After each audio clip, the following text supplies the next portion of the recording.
नमस्कार साथियों, prep crack पर आपका स्वागत है। मैं हर्ष शुक्ला और आज हम लोग पढ़ेंगे सीडीपी में किशोरावस्था। किशोरावस्था हम लोगों ने 3 अवस्थाएं पढ़ी। इससे पहले हम लोगों ने सबसे पहले शैशवावस्था पढ़ा, उसके बाद हम लोगों ने पढ़ा बाल्यावस्था और अब पढ़ेंगे किशोरावस्था। तो किशोरावस्था को समझते चलते हैं। किशोरावस्था की आयु 12 से 18 वर्ष होती है। कहीं कहीं पर इसे आप 11 से 19 भी लिखा देखा पाएंगे, तो परेशान होने की ज़रूरत नहीं है।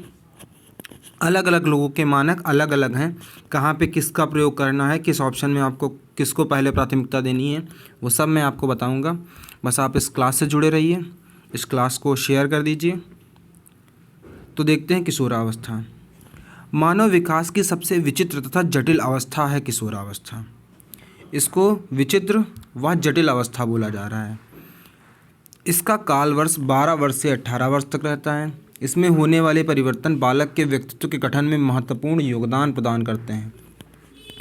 बालक के अंदर जो चेंजेस आते हैं, उसमें इस कालखंड में जो चेंज आते हैं वो बालक को पूरे जीवन प्रभावित करते हैं। स्टेनले हॉल ने भी कहा है, स्टेनले हॉल के अनुसार किशोरावस्था बड़े संघर्ष, तनाव, तूफान एवं विरोध की अवस्था है। तो अगर हम इसको ध्यान से देखें तो किशोरावस्था हर व्यक्ति के जीवन में एक महत्वपूर्ण भूमिका रखता है। उसके बावजूद किशोरावस्था बहुत तनाव, तूफान एवं विरोध की अवस्था है। किशोरावस्था की प्रमुख विशेषताएं। तो अगर किशोरावस्था की हम प्रमुख विशेषताएं देखते हैं तो सबसे पहली अवस्था इसमें विशेषता है क्रांतिकारी शारीरिक परिवर्तन। किशोरावस्था में बालक बालिकाओं में अनेक शारीरिक परिवर्तन होते हैं। बालक के दाढ़ी मूंछें आने लगती हैं, उनकी आवाज़ में कर्कशता आ जाती है, मतलब कठोर हो जाती है। किशोर तथा किशोरी के गुप्तांगों पर भूरे रंग के बाल उगाते हैं। बालकों का सीना चौड़ा होने लगता है तथा बालिकाओं के वक्षस्थल तथा कूल्हे बढ़ने लगते हैं।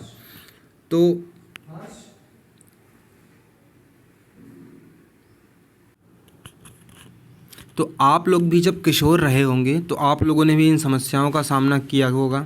आप लोगों के अंदर भी शारीरिक परिवर्तन आए होंगे और समाज में ऐसे बहुत सारे लोग हैं जो इन चीज़ों पर लोगों को गलत गलत राय देते हैं, जिनके कारण बच्चे अक्सर परेशान रहते हैं शारीरिक परिवर्तन को लेके। तो अगर आप भी भविष्य में अध्यापक बनने वाले हैं, आप इन चीज़ों से जागरूक रहें, बच्चों को समझाएं कि ये बहुत सामान्य परिवर्तन है जो हर व्यक्ति के जीवन काल में आते हैं। अब आता है काम प्रवृत्ति। किशोरावस्था में काम प्रवृत्ति तीव्र रूप धारण कर लेती है। इस काम प्रवृत्ति की 3 प्रमुख विशेषताएं हैं। इसकी 3 अवस्थाएं कौन कौन सी हैं? पहली है स्वप्रेम, जिसको हम लोग कहते हैं सेल्फ लव। बोलते ना कि ये आदमी सेल्फ लव में डूबा हुआ है। तो आत्म प्रेम, स्वप्रेम, आत्म प्रेम जो भी कहें, किशोर अपने अंगों में एक आकर्षक महसूस करने लगता है, उसे अपने आप से प्यार हो जाता है। वह अपने लिंग अवयव को स्पर्श करता है और आनंद प्राप्त करता है। आकर्षण दिखने में वह अपने समान किसी को नहीं समझता, उसे लगता है कि वह सबसे सुंदर है। वह अपने आप में मस्त रहता है और अपने से ही प्रेम करता है। फ्रायड ने इस अवस्था को नार्सिज्म कहा है। बहुत इंपॉर्टेंट शब्द है। जब कोई व्यक्ति खुद के प्यार में डूब जाता है, ऐसे व्यक्ति को नार्सिज्म की अवस्था कहते हैं, आत्म प्रेम में डूबा हुआ। समान लिंगी प्रेम, इसको जो हम लोग अगर इस भाषा में कहें तो जो लोग थोड़ा सेम सेक्स, किशोरावस्था की शुरुआत में किशोर तथा किशोरियों में समान लिंग के प्रति आकर्षण होता है। किशोर अपने से कम आयु के बालकों के प्रति और किशोरियां अपने से अधिक आयु की लड़कियों के प्रति आकर्षित होती पाई गई हैं।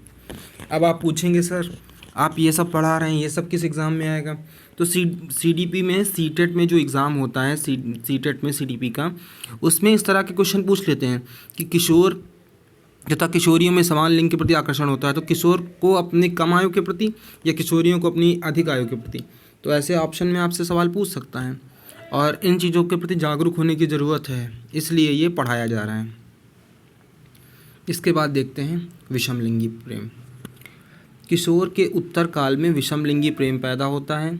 किशोर किशोरियों की तरफ तथा किशोरी किशोर की तरफ आकर्षित होने लगते हैं, मतलब मेल फीमेल की तरफ और फीमेल मेल की तरफ। ठीक है, तो इतनी बात समझ में आई। समाज सेवा, भाई किशोरों के अंदर वॉलेंटियर करने की जो पावर होती है वो बहुत अद्भुत होती है। किशोरावस्था में समाज सेवा की भावना बहुत प्रबल होती है। लड़के ऐसा कार्य करना चाहते हैं कि वे अपने माता पिता के समान सम्मान प्राप्त कर सकें। हर व्यक्ति के अंदर ये होता है, जैसे कि हमारे पिताजी का समाज में एक अच्छा नाम है, उसी तरह हमारा भी नाम होना चाहिए, तो वो अपनी पहचान समाज में बनाना चाहते हैं। और लड़कियां अपनी माँ के समान आदर प्राप्त करना चाहती हैं। वे स्वयं को सामाजिक उत्सवों, कार्यों, सेवाओं से ओतप्रोत कर लेते हैं और उसको ही प्रमुखता देने लगते हैं। इसी का परिणाम है कि जब कोई आयोजन होता है तो किशोर व किशोरियों को याद किया जाता है। और भारत में तो उत्सवों का देश है, समाज सेवा लोग अक्सर करते दिखते हैं। यहाँ पे कई सारे NGOs में अगर आप देखेंगे तो किशोर से प्रौढ़ावस्था के बीच के लोग ही आपको अधिकांशता मिलेंगे, क्योंकि ये ऐसी अवस्था होती है, व्यक्ति समाज में अपना स्थान बनाना चाहता है। अगर किशोरावस्था की अगली विशेषता देखते हैं तो ये है दिवा स्वप्न की अवस्था। वो अपने ही धुन में खोया है, अपने ही सपनों में खोया है। इस अवस्था की अगर हम प्रमुख विशेषता देखें तो कल्पना का दैनिक जीवन में प्रयोग होना, मन की चंचलता, ध्यान परिवर्तन और मूल्यों की अस्थिरता के कारण किशोर यथार्थता से हट जाता है और कल्पना जगत में डूब जाता है। इस अवस्था को मनोवैज्ञानिक ने दिवा स्वप्न या डे ड्रीमिंग कहा है। जब कोई वर्तमान से अनभिज्ञ होकर कल्पनात्मक महलों की दुनिया के स्वप्नों को देखना प्रारंभ कर देता है तो उसे दिवा स्वप्न की अवस्था कहते हैं। बेसिकली डे ड्रीमिंग क्या है? सपोज दैट आपने कोई मूवी देखी, आपने मार्वल की कोई मूवी देखी, आपने आयरन मैन देखी, और आपको भी लगता है कि हाँ हम भी सुपर हीरोज़ की तरह समाज के काम आ सकते हैं, समाज के लिए ये कर सकते हैं, और आप सपने देख रहे हैं, मतलब खुली आंखों से आप सपने देख रहे हैं, दिन में आप सपने देख रहे हैं। आपको लग रहा है कि आप अगर ऐसी सिचुएशन आएगी तो आप ऐसा कर दोगे, ऐसा कुछ आएगा, मतलब आप जितनी भी परिस्थितियां हैं उसमें आप खुद को मुख्य भूमिका में रख कर अन्य परिस्थितियों को देख रहे हैं। तो ये अवस्था दिवा स्वप्न की अवस्था होती है। इसमें रियलिटी के लिए कम जगह होती है, इसमें इमेजिनेशन वो प्रबल होती है। स्वाभाविकता का विकास, तो ये क्या है? जब कोई व्यक्ति अपने कार्यों एवं व्यवहारों में नवीनता प्रकट करता है, जब कोई व्यक्ति अपने कार्यों एवं व्यवहारों में नवीनता प्रकट करना प्रारंभ कर देता है तो दूसरों के कार्य और व्यवहारों से भिन्न होती हैं और अपूर्वता का परिचायक होती हैं। इसे व्यक्ति की स्वाभाविकता कहते हैं। ठीक है, तो जब व्यक्ति कोई नया काम करना प्रारंभ करता है तो भाई ऑब्वियस सी बात है कि वो सेम तो होगा नहीं, क्योंकि हर इंडिविजुअल एक दूसरे से अलग है, तो दूसरों के कार्य से उसका कार्य भिन्न होता है। ठीक है, व्यवहार भिन्न होता है, और यही जो है उसका स्वाभाविक इस बात को जब वो समझने लगता है तब उसका स्वाभाविकता का विकास होता है। अब आते हैं अपराध वृत्ति पर, क्रिमिनल टेंडेंसी पर। किशोरावस्था में अस्थिरता के कारण मानसिक झुकाव नाजुक स्थिति से होकर गुजरता है। इस अवस्था के लड़के एवं लड़कियों को भौतिक जगत का बनावटी आकर्षण दिखाकर चतुर अपराधी अपराध वृत्ति की ओर आकर्षित कर लेते हैं। बाद में धीरे धीरे इनका जीवन अपराध करने के अतिरिक्त और कुछ नहीं कर पाता और समाज एवं राष्ट्र में अपमान सहते रहते हैं। ये कभी अच्छे नागरिक नहीं बन पाते। तो होता क्या है, बोलते हैं जो किशोरों का मन है वो गीली मिट्टी की तरह है, उन्हें आप जैसे चाहें वैसे मोड़कर उनका प्रयोग कर सकते हैं। तो वैसे ही जो किशोर होते हैं वो उनका जो चतुर अपराधी लोग होते हैं वो उन्हें अपनी तरह किसी चीज़ में फंसा के, जैसा कि मैं अगर एक उदाहरण दूं तो कभी किसी लड़के को पैसों की बहुत सख्त ज़रूरत पड़ी तो अगर किसी ने उसकी मदद कर दी और उसके बदले उससे कोई एक गलत काम करवाया, उसके बाद उसको काफ़ी तरह से घेराबंदी करके कि हाँ तुमने ऐसा किया है, अब नहीं करोगे तो ये पुलिस वगैरह का डर दिखा के फिर उससे बराबर वही काम करवाते हैं। तो इस तरह के अपराध जब वो करने लगता है फिर उस समाज में उसकी जो हालत हो जाती है, जो अपमान सहना पड़ता है, उसके कारण वह दोबारा कभी अपराध से वापस लौट नहीं पाता। तभी बोला भी जाता है कि एक बार अपराधी बनने के बाद अगर कोई वापस अपराध छोड़ता है तो ये अपने आप में बहुत बड़ी बात है। तो अच्छे नागरिक बनाने हैं हम लोगों को बच्चों को पढ़ा के अच्छा नागरिक बनाना है। तो ऐसे चीज़ों से बच्चों को जागरूक कराना है, किन लोगों के साथ आपको रहना है और किन के साथ नहीं रहना है। अगला पॉइंट देखते हैं, धार्मिक भावों का उदय। शैशवावस्था की स्वार्थ भावना। देखो शैशवावस्था में कैसी भावना होती थी? स्वार्थ भावना। किशोरावस्था में सामाजिक भावना, यानी दूसरों की सहायता करने में, सुख अनुभव करने में परिवर्तित हो जाती है। तो कहाँ बच्चा सेल्फ सेंटर्ड था, अभी वो सोशलाइज हो रहा है, सामाजिक भावना का उसके अंदर विकास हो रहा है, दूसरों की मदद करने में उसे खुशी प्रारंभ हो रही है। इसी समय किशोर एवं किशोरियाँ धार्मिक भावना एवं अलौकिकता में विश्वास करने को उत्सुक रहते हैं। तो हो क्या रहा है, जहाँ शैशवावस्था में वो कैसा था? सेल्फ सेंटर्ड था, ठीक है, वो सेल्फ सेंटर्ड था। अभी वो कैसा हो रहा है? अभी वो सेल्फ सेंटर्ड से सामाजिक हो रहा है, सोशलाइज हो रहा है। तो क्या चेंज आ रहा है?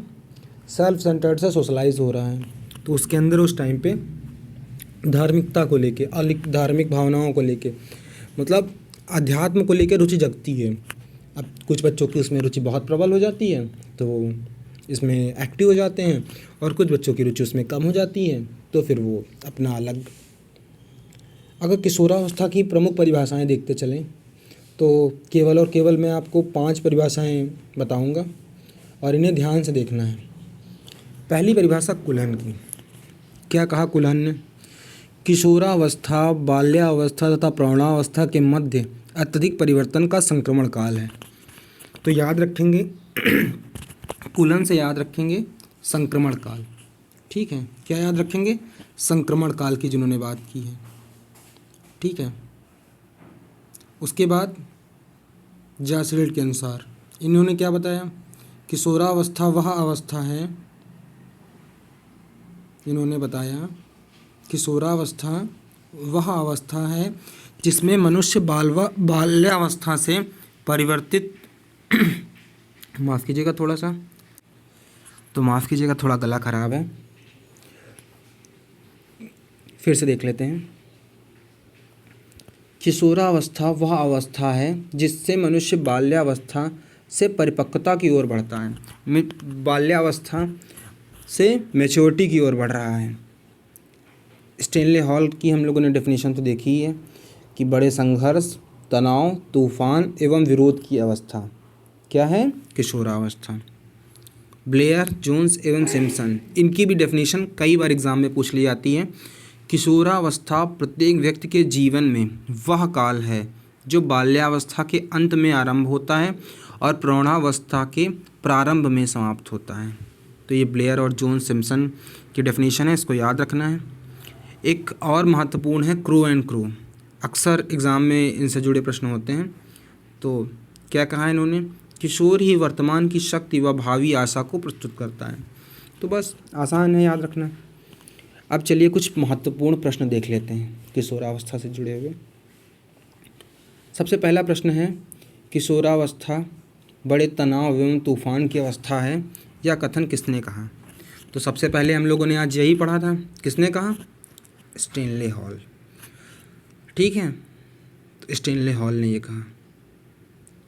नेक्स्ट क्वेश्चन देखते हैं, किस अवस्था में विचारों में परिपक्वता आ जाती है? किस अवस्था में आ जाती है? किशोरावस्था में। शैशवावस्था में विचार तो व्यक्ति करता ही नहीं है, बिल्कुल। बाल्यावस्था में विचार करना प्रारंभ करता है और किशोरावस्था तक उसमें परिपक्वता आनी प्रारंभ हो जाती है। किशोरावस्था में सामाजिक विकास का जिसका प्रभाव नहीं पड़ता वह निम्न में से कौन सी रुचि है? भाई किसका प्रभाव नहीं पड़ता? रुचियों का, आवश्यकताओं का, असुरक्षा का या अभिवृत्ति का? बच्चों में क्या नहीं होती? असुरक्षा नहीं होती या अभिवृत्ति नहीं होती? तो बच्चों में असुरक्षा का भाव नहीं होता, वो बिल्कुल उनके अंदर कोई प्रेशर नहीं होता सामाजिक विकास में कि लोग क्या सोचेंगे। वो बेसिकली अपने लेवल पर सोचते हैं क्योंकि वो सेल्फ सेंटर्ड तो नहीं सोच रहे हैं, लेकिन वो खुद को स्वयं हीरोशिप है उनके अंदर, वो किसी को हीरोशिप मान के, तो फिर उनके अंदर असुरक्षा का भाव नहीं होता।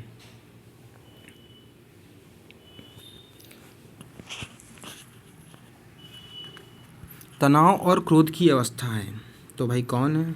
तो अभी हम लोगों ने पढ़ा, स्टैनली हॉल ने बताया कौन सी अवस्था है, किशोरावस्था। बिग व हेड डॉट डॉट डॉट की विशेषताओं को सर्वोत्तम रूप से व्यक्त करने वाला वह एक शब्द है, परिवर्तन। परिवर्तन शारीरिक, सामाजिक और मनोवैज्ञानिक होता है। तो ये किसके बारे में, किस अवस्था के बारे में बोला गया है? ये बोला गया है हमारे किशोरावस्था के बारे में, किशोरावस्था के बारे में।